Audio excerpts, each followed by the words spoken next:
आजच डाउनलोड करा आणि तुमच्या आवडत्या मालिकांचा आनंद लुटा। अनन्याताई, वेदाच्या आई बाबांची अॅनिव्हर्सरी एकदम वेगळी वाटली। हरी, अरे ही सगळी अंबिका वहिनीची आयडिया होती। तुला माहितीये का, तिला अॅनिव्हर्सरी ना अशा मोठ्या रेस्टॉरंट किंवा हॉटेलमध्ये सेलिब्रेट करायला अजिबात नाही आवडायचं। आता तू बघशीलच, देवळात येणाऱ्या गरजू लोकांना आपण अन्नदान आणि वस्त्रदान करतो। त्यांच्या चेहऱ्यावर आनंद पाहून ना अंबिका वहिनी खूप खुश व्हायची। अंबिका ताई ग्रेटच होत्या, पण आमची मीरा पण हुशार आहे। No doubt. तुला माहितीये का, मीरा वहिनी आणि अंबिका वहिनी ना मला सारख्याच वाटतात। बहिणी शोभल्या असत्या त्या। हा, आता वेदाचे बाबा आणि वेदा यांच्यात गट्टी होईल बघा। हरी, स्मार्ट आहेस तू, सगळं कळतं तुला। वेदा, वेदा, हे बघ, तू फ्रेश हो। अनन्या आत्या तुझ्यासाठी खायला घेऊन येते, ओके? अनन्याताई, तुम्ही थांबा इथेच, वेदासाठी मी काहीतरी खायला घेऊन येते। अगं वहिनी, तू थांब, मी आणते। अगं वेदाचं करता करता किती दगदग होते तुझी, आणि घरचं पण तूच बघतेस सगळं। रिलॅक्स हो, मी आणते तिला खायला। आलेच। अहो अनन्याताई, ते मी चिल। वेदा, वेदा, तुझ्या मीरा आईने कमालच केली बरं का। अॅनिव्हर्सरी साठी तुझ्या बाबांचा होकार मिळवलाय तिने। आई!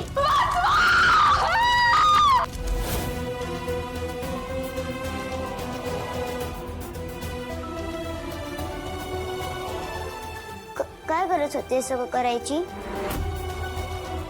तुला माहिती आहे ना, मी बाबासोबत कुठेही जाणार नाही।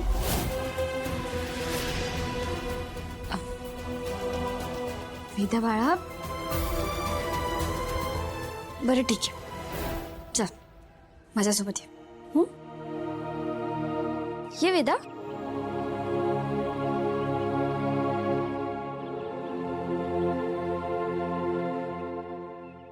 वेदा, मी तुला काय सांगितलेलं लक्षात आहे ना?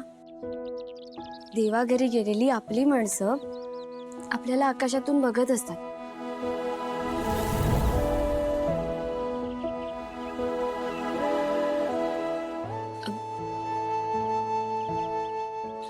वेदा, बघ, आता पण तुला तुझी आई बघत असेल। म्हणजे बघ हा, तू बाबांसोबत देवळात गेलीस, आई बाबांची अॅनिव्हर्सरी साजरी केली, तर ते सुद्धा तुझी आई बघेल आणि ते खूप आनंदी होईल, हो की नाही? खरंय मीरा, वेदाला तिच्या बाबांसोबत पाहून मला खूप आनंद होईल, पण एका गोष्टीची भीती वाटतेय अगं। तुझा हेतू खूप चांगला आहे, पण देव न करो याचे परिणाम जर वाईट झाले तर? हेतू चांगला असला ना की परिणाम वाईट होत नसतो, आणि मुळात ना मी परिणामांची काळजीच करत नाहीये। मला खात्री आहे सगळं चांगलंच होईल।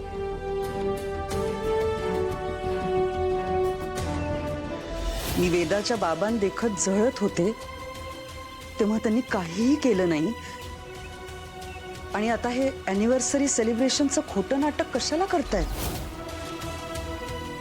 हे सेलिब्रेशन जर का झालं तर मला खूप त्रास होईल, आणि आता ती मेल्यानंतर तिला त्रास व्हायला नको ग।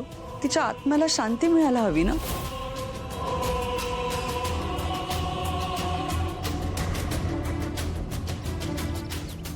वेदा, कुठे बोलतेस तू? अॅनिव्हर्सरी साजरी केल्यावर माझ्या आईला आनंद नाही, त्रास होईल तिला। माझ्या आईला त्रास नको म्हणून मी अॅनिव्हर्सरीला येणार नाही. अगं वेदा, हे बघ. मी तुझं ऐकणार नाही. तू माझ्यावर रागवली तरीही चालेल. हवं तर तुम्हाला ओरड, मार सुद्धा, पण मी तुझं ऐकणार नाही म्हणजे नाही. वेदा,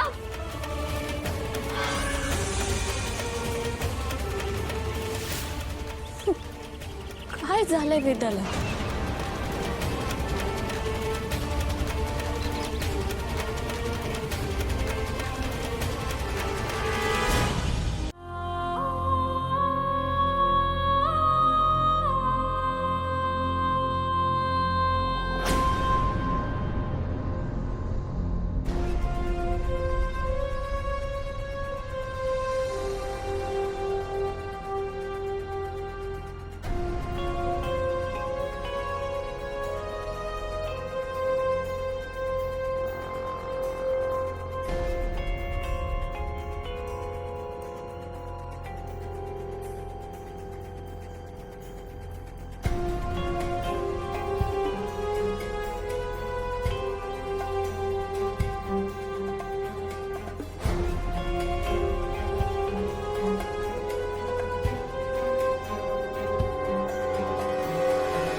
आई, असं चित्र का काढतेस तू? माझ्या मनात जे आहे तेच चित्र काढणार ना मी. आणि तसंही माझी मुलगी कुठे ऐकते ना माझं. आई, असे चित्र नको ना काढूस तू. अशी चित्र काढण्यापलीकडे माझ्याकडे काही पर्यायच उरलेला नाही. जा, तू जाऊन झोप. हा, जा. आई, असं नको ना बोलू. माझं तुझ्यावर खूप प्रेम आहे. वेदा, तुझं माझ्यावरती प्रेम आहे असं बोलून नाही चालत ना. तू माझं ऐकतेस का? प्रत्येक आई आपल्या मुलाच्या चांगल्यासाठीच बोलत असते ना. मग तिच्या बाळाने तिच्या गोष्टी ऐकाव्या इतकीच इच्छा असते तिची. पण तू का ऐकशील ना माझं? मी तुझी खरी आई नाहीये ना. अगं, अंबिका आईला का वाईट वाटेल? हे बघ, आपल्या मुलांच्या चेहऱ्यावरचा आनंद बघून ना कधीच आई रागवत नाही. उलट तिला छानच वाटतं.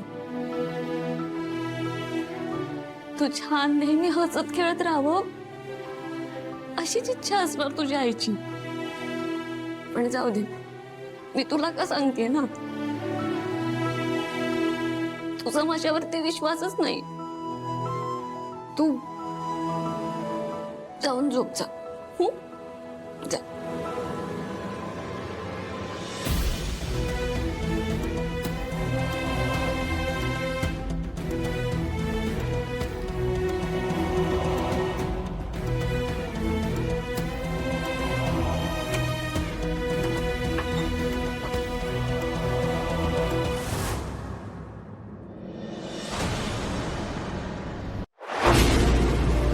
तुला जपणार आहे